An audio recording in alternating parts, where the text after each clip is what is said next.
tardes.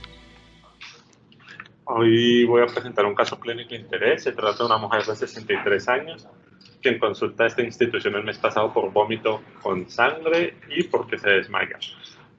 En los antecedentes mencionan un CA de endometrio con histerectomía radical en 2015 y un aparente PET scan con conglomerados paraórticos. En la enfermedad actual, la paciente refiere 3 episodios de hematemesis con hematocaxia y episodios de mareo y lipotimia, por lo cual consulta, ingresa con una hemoglobina de 3,3 y en la revisión por sistemas presenta dolor abdominopélvico irradiado desde hace 6 meses y deposiciones melénicas diarias. Ella había sido manejada con AINES para el dolor. Al examen físico, pues la paciente ingresa pálida, somnolienta, con soporte de oxígeno por máscara, con mucosas pálidas, taquicárdicas, un abdomen blando sin presencia de masas ni signos de irritación peritoneal, y palidez generalizada con llenado capilar limítrofe de 3 segundos. La paciente fue pasada a sala de reanimación, se transfundieron hemoderivados y se hizo infusión de norepinefrina. Entonces, pues, antes de mostrar la imagen, voy a seguir el curso, pues, de lo que le hicieron. Un sangrado intestinal se considera alto o bajo, dependiendo del ligamento de Treitz. Anatómicamente, cualquier sangrado por encima es un sangrado alto y por debajo de ese ligamento es un sangrado intestinal bajo. Sin embargo, hay otros términos como sangrado oscuro, sangrado oculto, sangrado de intestino delgado, porque clínicamente ese sangrado intestinal bajo lo consideran casi que colónico, y cuando digamos que hay una colonoscopia y una endoscopia normales, pues se sospecha de un sangrado intestinal pues de origen en el intestino delgado y lo consideran a veces clínicamente diferente a solo mencionar alto y bajo. Independientemente, la mayoría de sangrados gastrointestinales son autolimitados en un 80-85% y la mayoría tienen causas identificables y tratables. Cuando hay una sospecha pues de eso ya lo había mencionado, el sangrado oscuro y el sangrado intestinal delgado. Con respecto a la valoración inicial, siempre hay que estar pendiente del estado hemodinámico. Cuando está taquicárdica como nuestra paciente, se espera que la pérdida sanguínea haya sido más de 500 mililitros en un día y se debe determinar la posible localización, teniendo en cuenta lo que les mencioné previamente, si es alto o bajo. En nuestro caso, por la hematemesis y las melenas, es un sangrado digestivo alto. Y lo que normalmente se hace es un manejo con endoscopia inicialmente. Si la endoscopia es normal, pasan a una colonoscopia. Y con esto básicamente ya se ha determinado el 90% de los diagnósticos y hay un 10% que tienen endoscopia y colonoscopia normal y que pueden ser por sangrado intestinal delgado. Las imágenes diagnósticas se suelen utilizar cuando la endoscopia está contraindicada. Como vemos en la imagen, pues, normalmente, pues, si hay ocupación o un sangrado abundante, puede que este sangrado no nos deje ver adecuadamente las paredes de la mucosa gástrica, del esófago, del duodeno, y puede disminuir la sensibilidad diagnóstica de estos estudios. Con respecto a los métodos de imágenes que disponemos, la angiografía por fluoroscopio tiene un potencial diagnóstico y terapéutico.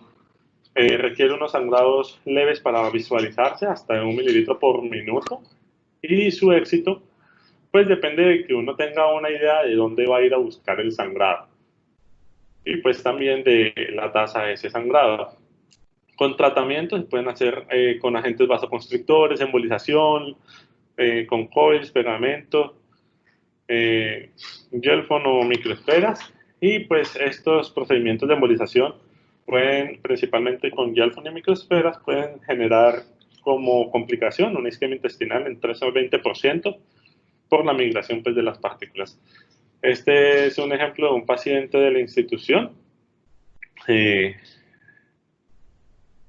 Esta es la imagen pues, inicial, donde se observa un aneurisma de la arteria gastroduodenal. el cual pues ese era la causa del sangrado, así no lo estemos viendo ahorita como un sangrado activo. Y posteriormente pues se colocan los coils para controlar ese punto de sangrado.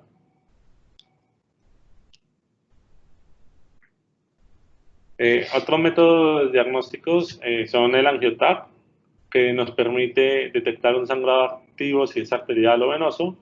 Tener una localización exacta nos ayuda, digamos, a saber si hay variantes anatómicas para que el intervencionista pueda llegar al sitio de sangrado. Nos permite pues esta planeación y complicaciones que tenga en otros órganos por hipoperfusión.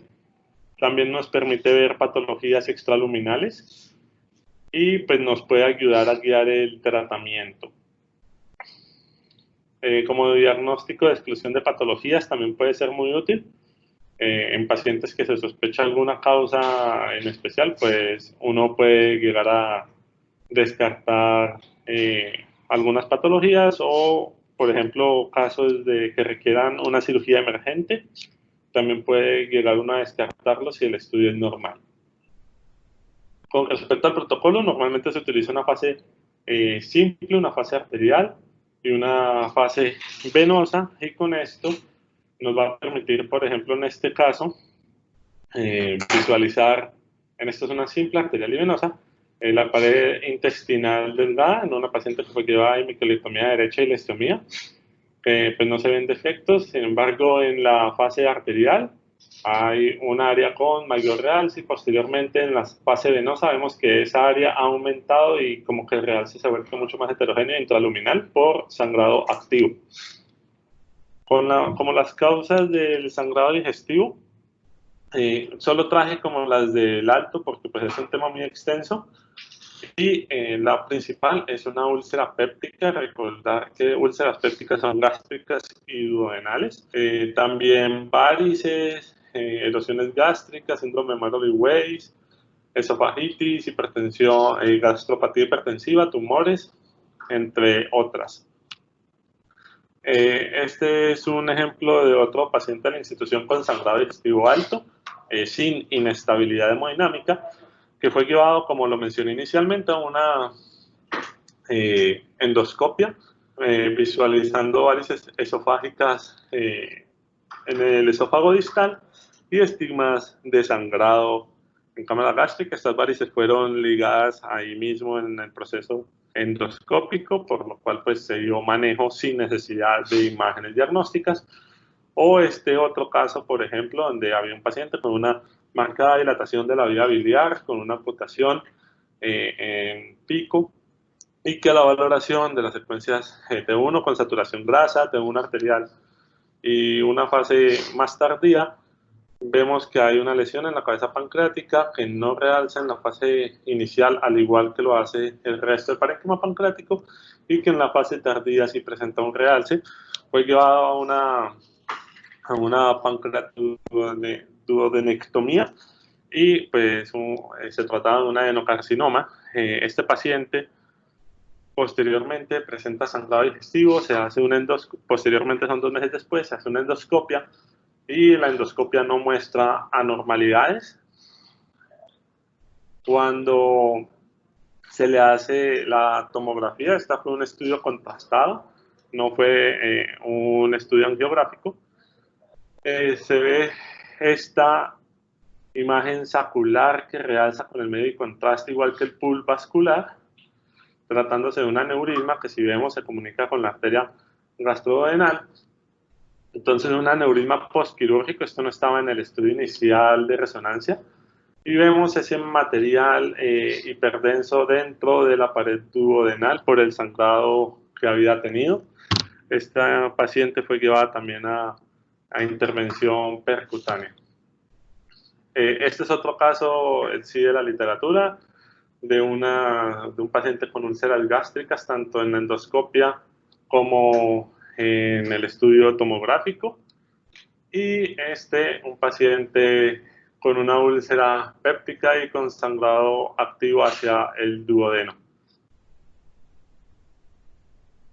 Con respecto a nuestro caso, el paciente pues Se administró ácido tranexámico, se transfundieron 3 unidades de glóbulos rojos, 10 de plasma, 1 de plaquetas. Se realizó endoscopia de vías digestivas altas sin evidenciar un sitio de sangrado. Estas imágenes no están en nuestro sistema, por lo cual no las traje.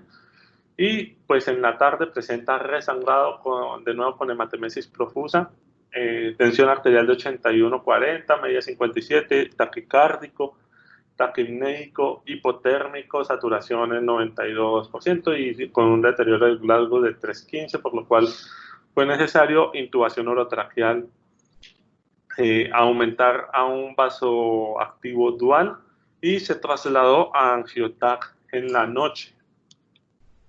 Esta es la imagen de angiotac en las imágenes axiales de la izquierda. Observamos pues que no habían sangrados pues, de varices esofágicas que nos hiciera ahí sospechar nada. Y pues en la de la derecha, en la reconstrucción sagital, vemos una disminución del calibre de la aorta infrarrenal y irregularidad en su pared anterior. Cuando vemos la comparación de la fase arterial con venosa, vemos esta área de sangrado activo que no se veía pues en la fase arterial ni simple. Y cuando vemos la reconstrucción, pues los cortes axiales, vemos también que esa disminución del calibre está dada por esta imagen que se trata de tracto gastrointestinal que lo está comprimiendo. Vemos la ausencia del pliegue graso que nos diferencia ese duodeno con la aorta, y en esta fase venosa vemos el sangrado activo. Esta es una reconstrucción coronal para mostrarles, esta era la imagen que veíamos ahí anterior a la aorta y cómo se continúa pues con el marco duodenal. Esta imagen la traje como para mostrar las otras alteraciones que vemos, el realce marcado de las suprarrenales, la heterogeneidad en el realce del parénquima hepático y renal, la distensión de asas intestinales delgadas y muchas de ellas también con edema de su pared, y el colapso de la vena cava inferior como signos de hipoperfusión de intestino de choque también. Cuando tratamos esto, un sangrado de aorta que va a cualquier cavidad intestinal, se trata pues de una fístula aortoentérica, que es una patología que sin intervención quirúrgica tiene una mortalidad del 100% y es más frecuente que sea secundaria a algún procedimiento de aorta. Es muy raro las causas primarias donde no tenemos procedimientos previos y se ha considerado como aneurismas previos como posibles causas o infecciones de aorta que las puedan predisponer. La tomografía es pues el estudio inicial que normalmente se le hacen a estos pacientes. Podríamos encontrar aire dentro de la pared, pues dentro del lumen aórtico, como es este caso de la literatura, o incluso engrosamiento pues del tejido periaórtico, y en este caso una úlcera penetrante de aorta, que si bien no estamos viendo el sangrado activo, pues esa era la causa del sangrado en este paciente. En muchos casos podemos ver el gas alrededor de la pared aórtica o hematomas retroperitoneales por el sangrado.